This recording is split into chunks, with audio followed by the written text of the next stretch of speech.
Victoria 3 is the long-awaited sequel to Victoria 2, a by now 12-year-old grand strategy game classic. A game which in all honesty I didn't even plan to buy at first. I'd played a bit of Vic 2 in the past and that's about it. Release eventually came around and I didn't bat an eye. Until people started shitting on the game. On YouTube people were shitting on it. On my Discord people were shitting on it. Even in my DMs people were shitting on it. What the fuck?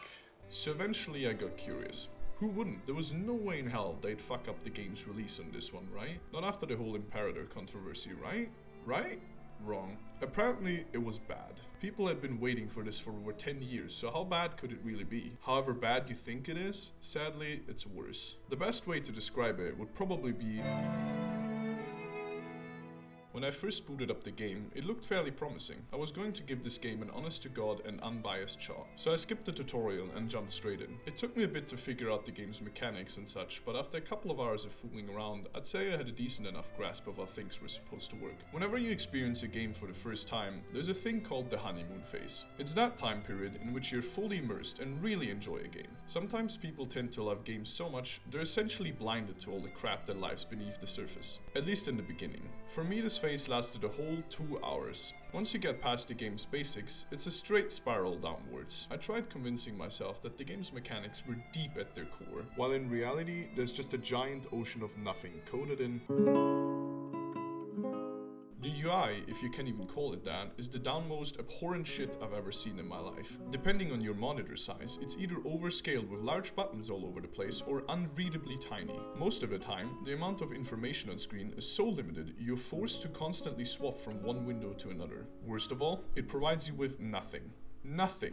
And even more so, it withholds you information, which you know might be important. The whole thing's just layers upon layers of unnecessary menus, essentially turning the game into a twisted Microsoft Excel spreadsheet. I tried so hard to fight my inner urge of looking up games mechanics on the internet, but in the end it didn't even matter because apparently nobody else really gets them either. And how would they? Whenever you look at one of the tooltips, they provide you with exactly zero information. Most of the time, the tooltips don't even explain anything. They just repeat the same thing over and over again to make you angry. And unfortunately, that's the overarching theme for the whole game. There's no point in doing anything, especially with most of its... Remember when they said they wouldn't add mana to the game? Introducing Mana 2, featuring classics such as Bitchbird Diplomacy, Oppression Currency, and Government Capacity from EU4. These three capacities are your bread and butter. Throughout most of the game, you use them to nurture your country. Or that's what they were intended to be. 90% of the time, 2 out of 3 hardly change at all, which makes me believe that their only reason for existence is existence. It's a completely unpolished and underwhelming system, with no further thought behind it besides, we need something here. Apart from that, you have money, I guess.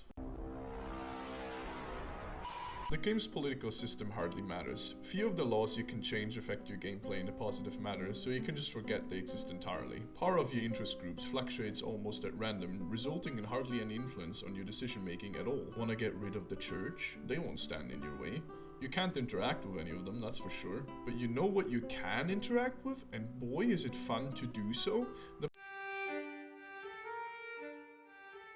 economy, one of, if not even the most important aspect and selling point of the game, is completely arbitrary. In Victoria 2, you had an incredibly unique concept. Whatever good bought or pound spent by somebody was a good produced or pound earned by somebody else. It was alive and you could sense it. The whole thing worked and changed by itself. You couldn't control it, even if you wanted to, only affected slightly. Sure, it was bugged to all hell and you needed a mod to properly run the game at all, but it was something unique that no other game had. Victoria 3's economic system feels more like a shitty version of Anno, half the time spent in the construction menu. Expanding your I can't believe it's not Hoi 4 civvy factories, so you can build more shit to fix the shit you just did by building some other shit before.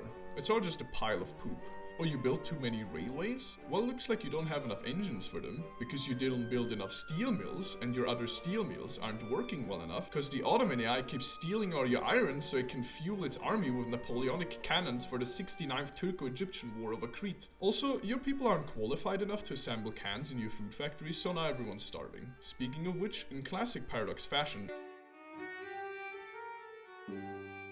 For many people, like any other Paradox game, Victoria 3 will remain purely a single-player game. That is usually the audience Paradox caters to. Wouldn't it then be a bright idea to try and make the single-player experience as great as can be? Much worse than in any other title, the Vic 3 AI is bland and plain stupid. Most of the time, it feels like they don't even exist. Like you're playing in a sandbox with other kids, but the other kids are just balloons with faces drawn on them. The only times where you really sense the AI's presence is when they engage in one of their nonsensical and fruitless wars, right before the entire country collapses in itself due to either economic mismanagement or political failure. Furthermore, diplomacy is as basic as it gets. Almost completely based off of your military and economic capabilities, the AI will rarely change their diplomatic stance towards you, unless you go full mayhem on the world, which to no one's surprise makes everyone hate you. Rivals turn to friends on a whim and vice versa. It's embarrassingly disillusioning. And unfortunately, that will most likely not change anytime in the future. Let the past show. This is it. This is what you'll have to deal with for the next couple hundred hours of gameplay, if you're even willing to invest that amount of time into the game. You know, get your money's worth. I know I probably won't. For any other Paradox game, maybe, but not Victoria 3.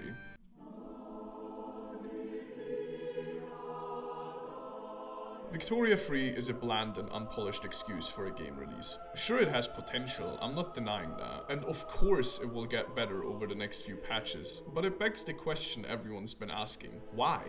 Why is it so flavorless, unfinished? The game was announced last year in May. Why not give the game more time for development rather than releasing it too early and fixing it with insane amounts of patches and DLC over the next half a year or so? When and why did that ever become the default? Not only is it an unaccommodating experience for newcomers to the Paradox franchise, but it even managed to alienate the player base that was desperately waiting for a sequel to their beloved game. A game that could have been good, not just a year after its release, but from the get-go. You can do better than that, Paradox.